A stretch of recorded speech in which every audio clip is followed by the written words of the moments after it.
Welcome to the Navigating Life and Leadership podcast. On your journey of life, you will experience many ups and downs, and through it all, you will influence others along the way.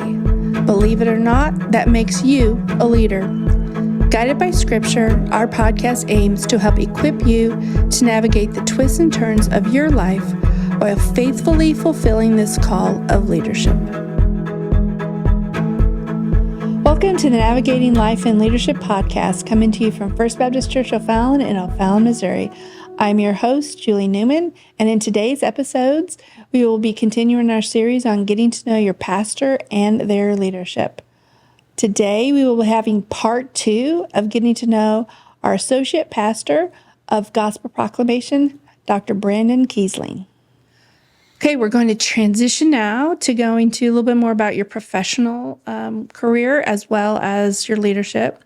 So we have defined leadership as the influence of others in a positive, vision-driven direction through the character, example, and conviction of the leader. Mm-hmm. So everyone is called to be a leader at some point in their lives because everyone is influenced in one day or the other. Unfortunately, not everybody realizes that. Yeah.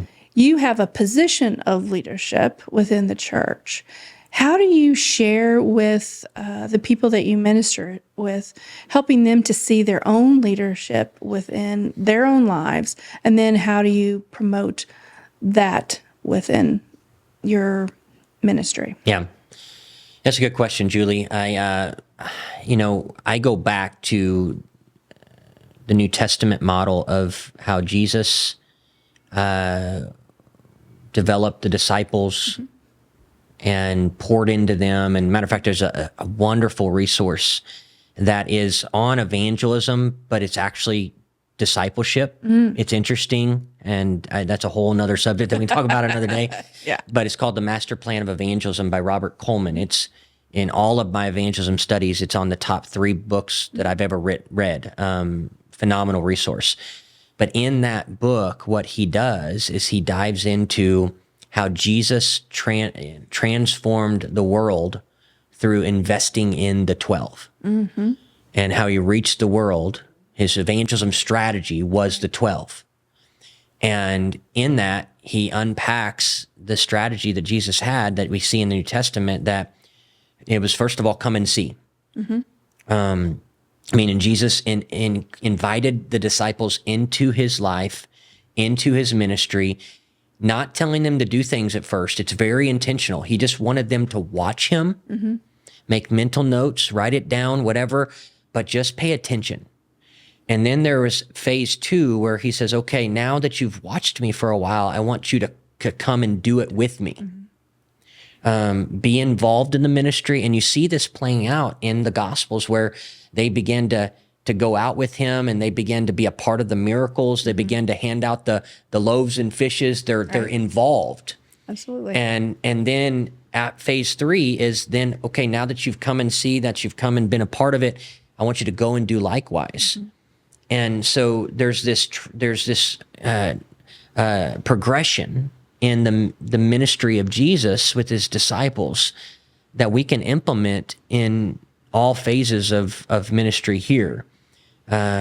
So my job as a pastor, as a leader, is to get to know the people and to involve them in the ministry that's happening at the church. Because the ministry is not one of pastors, it's the ministry of the saints. And so another great book that I've read over the years that's related to this is just titled With. And it's just about, don't ever do anything alone in ministry. Bring somebody with you. And so I try to find anybody that is interested, that shows, giftedness, that shows excitement about ministry, and I'll bring them to the hospital with me. I'll invite them into a counseling session with permission. I'll get them out on evangelism, doing door to door with me. I get them involved with me, and you'll hear it if you come out with me, Julie, which I want you to come out with me sometime. Okay. But when I go out door to door with people, I'll say, I want you just to watch me for a little bit. Yeah. Take mental notes, be praying, but just watch me. But sure enough, in the next little bit, I'm going to say, now it's your turn. And I want you to start it. Yeah. And I want you to get as far as you can. And I'll be here to help. And then after a little bit, I'm going to say, now I want you to go out on your own. And that's the process. And so I help people develop their leadership ability by getting them involved, showing them how to do it, and then launching them out to do it. So I really think it's a biblical model, and it's one that has proved effective in not only in my ministry, but for the centuries. Absolutely. You were walking through effectively different levels of leadership there. We're ultimately getting to teaching other leaders to become leaders themselves. So that's wonderful. One of the other things I wanted to talk to you about is when we were talking with Pastor Mike, he was sharing with me the church's mission and core values. And one of the core values he talked about was missions, delivering God's message through gospel proclamation. Yep. And when I asked him the difference between associate pastor and ministers, one of the things that he shared was each of the associate pastors, which you are included in that, is a specialist, if you will, of one of those core values. Yeah. So what does that actually entail for you, and how do you accomplish being a specialist in the area of missions and gospel proclamation? Yeah. So my role at the church, as it's been described by Mike, and is to try to equip and encourage and enlist the entire church to be on mission for Christ. And so as young as toddlers all the way until death do us part, my job is to find opportunities to train and equip people for those opportunities and to launch them out, and then hopefully enable them to bring others with them, moving forward. And so just last year, we were talking about this in previous sessions, that we do a report back night once a year here over the summer activities of the church, mission activities of the church. And last year we were able to report that over the summer we had people involved from age 4 to 92 in the mission activity of the church. And that's sending out 4-year-olds, 92-year-olds. We want everybody involved, because the fact of the matter is that the mission is not just for those that are seminary trained. It's not just for those that are the most skilled and talented in proclamation. Everybody has a place, and everybody has a purpose. And so my job as the associate pastor of gospel proclamation is to find a place for everyone in our church to be a part of God's mission. And that is a full-time job, because we have so many people that we're mobilizing, sending out, training up, equipping, and I get so much joy out of the mobilization factor of my job. I love to share the gospel myself, but Julie, I'll tell you, what gives me more excitement is to see others do it. It gives me great joy to see someone that comes to me, and oftentimes they're so fearful. Absolutely. Because it's a fearful thing. It is. To share the gospel with somebody that may not receive it well. Absolutely. And to see someone move from being absolutely paralyzed in fear to be transformed and equipped and launched out in boldness. And that's a God thing. It's not something that, obviously God uses me and my gifts and talents to be able to help equip, but it is a Holy Spirit God thing in the believer's life that I get to sit back and have a front row seat to watch. It is a joy to do what I do here at the church. I think you're right. I think a lot of times people are very fearful of that. I know I have been in my life as well, and I'm probably not as bold as I could be. So I appreciate that, and might have to take you up on your offer there. Well, come on. We'll go. You talked a little bit about your roles and responsibilities, but in addition to that, I do understand that a lot of you oversee other ministries within the church. Yeah. So I think you shared your primary responsibility, but are there other ministries that you serve as liaison for within the church? Yeah. So primary responsibility is missions, evangelism, outreach, those kind of things. Gospel proclamation is the umbrella that we call it here. I'd say my secondary responsibility was actually my primary responsibility when I first got here, interestingly enough, as young adults pastor. I came on in 2018 as the young adult pastor. Right. I remember that. But then transitioned into the gospel proclamation shortly after, but still I have the responsibility of young adults. So we call young adults 18 to 40. So if you're not in that range, then you're median adult or other. But regardless, I oversee all the life groups and events for that age range. Okay. But then among other things, I'm involved with the library team here. We have a robust library of resources here that our people can access and utilize and do on a regular basis. I oversee the parking team, which is actually something that we're developing here, which is part of our First Impressions ministry here. I oversee our safety and security team, which is pretty robust here. And then I'm also involved a lot with the prayer ministry. And we're rolling out a few new initiatives with that in the coming months that you'll be able to hear as well. Yeah. Great. I wanted to also talk about the fact that as part of missions, I know this church, as well as most churches that I've been on, have various different mission trips. A lot of times, very similarly to with leadership, where people automatically have an opinion of what that means. I think that's true of missions as well. People have a instant reaction to what missions means. And so can you share a little bit about what that difference is? I know within your core value, you talk about missions, but you also say the gospel proclamation. So I think it's been very intentional to add that gospel proclamation to that. So can you kind of talk about the distinction of missions and the intentionality of bringing gospel proclamation into that core value? Yeah, absolutely. So that was an intentional move back when we restructured the staff that Mike may have talked about. But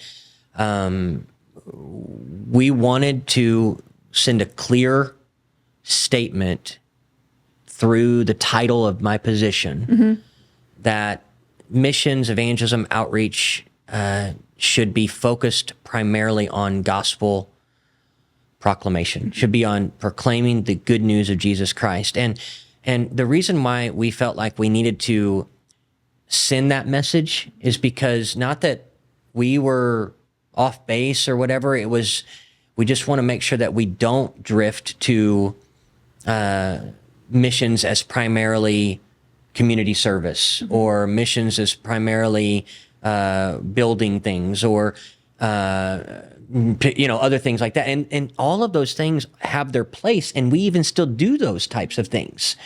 But by communicating that it's the pillar of gospel proclamation, we hope that people see that when we go and paint, we're painting, but we're also looking for opportunities to share the gospel. When we go and feed someone or clothe someone, we want to communicate their greatest need, which is the gospel.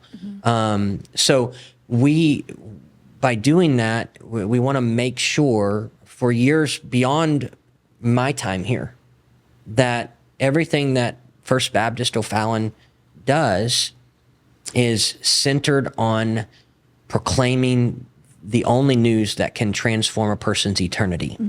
And so the gospel has to be the core of every trip that we send, of every local opportunity, of everything we do. And so that's part of the intentionality, and that's a large part of my role, is to be continually assessing what we're doing and how is it being effective in communicating the gospel.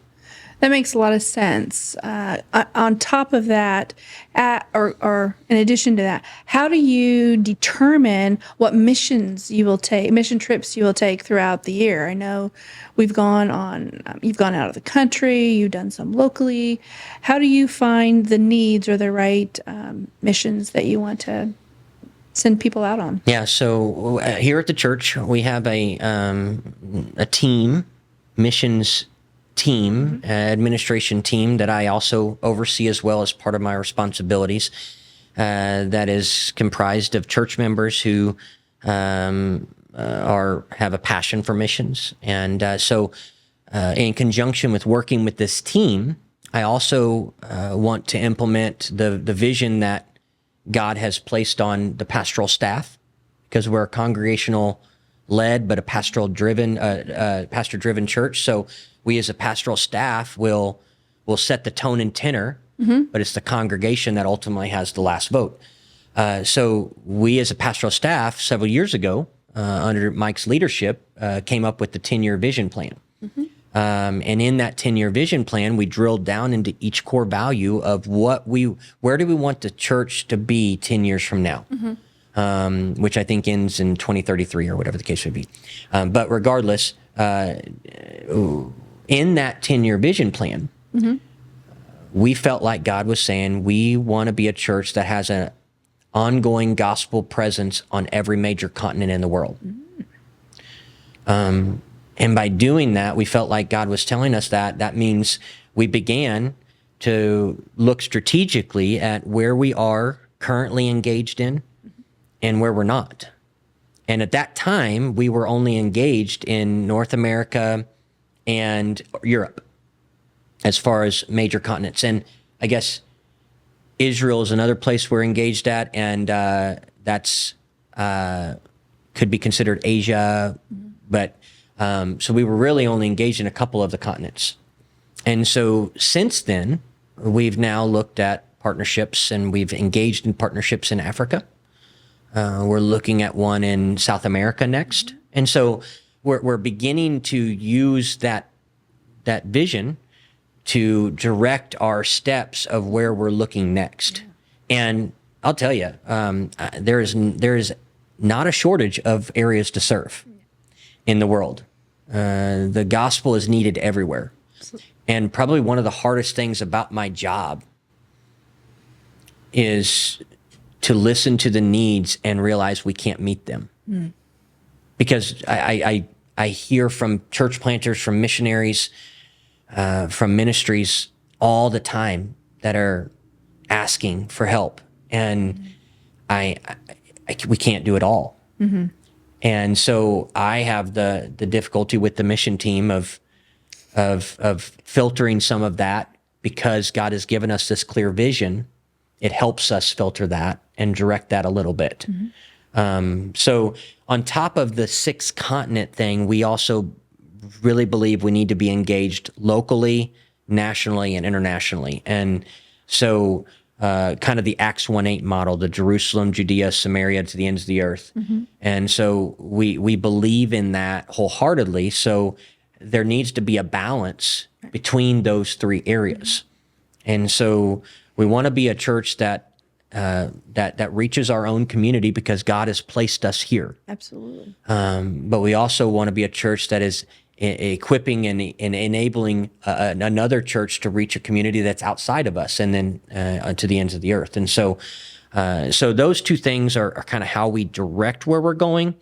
And it's a privilege to be able to work with a team that loves missions and helps us kind of navigate where we're going in the next years.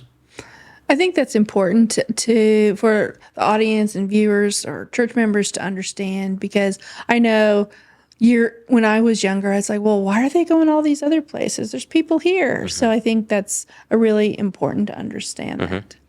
I have one more specific question for this particular podcast about your leadership. So I wanted to read a specific passage of the Bible and talk a little bit about that. It's Matthew 28:18 through 20. It says, "And Jesus came and said to them, 'All authority in heaven and on earth has been given to me. Go therefore and make disciples of all nations, baptizing them in the name of the Father and of the Son and of the Holy Spirit, teaching them to observe all that I have commanded you, and behold, I am with you always to the end of the age.'" That verse and that passage is historically and commonly known as the Great Commission. That's right. So how do you give all of us, what does that mean to everyone listening, that they need to be a part of the Great Commission? Yeah, I mean, I think that the biggest challenge that I would give to your audience, to our audience today, is that everyone has a place in God's commission. The commission was given to the disciples, and the disciples were not those religious leaders. They were not the so-called pastors of their day. They were tax collectors, fishermen, zealots. They were normal people, normal, every day. And so I think sometimes people can get caught up in the fact that the evangelism efforts, mission efforts we'll leave that to the trained ones. Right. We'll leave that to those that went to seminary. We'll leave that to them because they can do it so much better. And I do understand the sentiment of that, because seminary does refine you, does sharpen your skills and your abilities, and there's so many benefits to going to seminary. I wish everybody could get an opportunity to go to seminary. But it cannot be farther from what God intends. If we were to leave the work just to the trained, we would never get to the nations. If we were to just leave the work into the select few, the gospel would never reach those unreached people groups who have no access to him. Yeah. We must all not just obey this command, but get serious about it and own it. Mm-hmm. Because until we all own it and find our place in the Great Commission, there's going to be people every day that are dying apart from Christ. Mm-hmm. And so God desires everyone, 2 Peter 3:9, all to come to know him, none to perish. And there's billions of people mm-hmm. that we need to get out and reach. And so there's a place for every single person. And that's what this is trying to describe. Yeah. And there's people out there that you or a trained person may never encounter. Absolutely. That the person listening, the audience, may be the only person that they ever encounter that has that message and Absolutely. that saving grace. Absolutely. This has been a wonderful conversation. I do want to give you one last opportunity to share anything that you might want to share that we haven't really talked about to the audience. Yeah, I'd like to do that.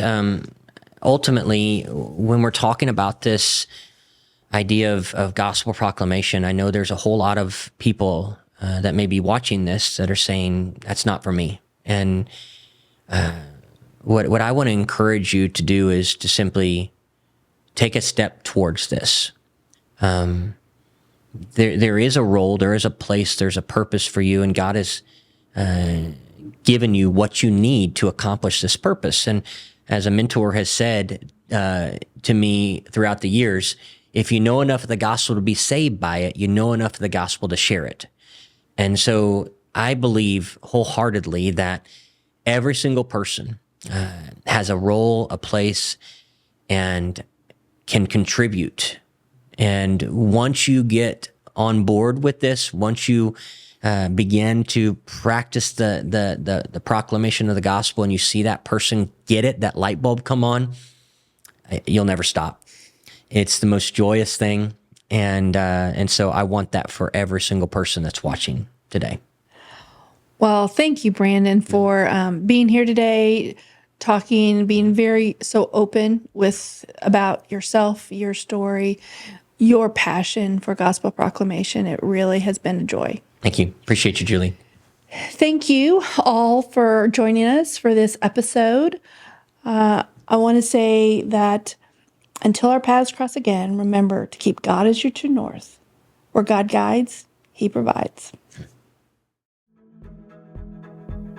If you want to learn more, or you're looking for a new church home, we invite you to First Baptist Church O'Fallon. Information is available on our website at www.firstofallon.com, or you can contact us directly by emailing leadership@firstofallon.com. Be sure to subscribe to our podcast so you won't miss future episodes.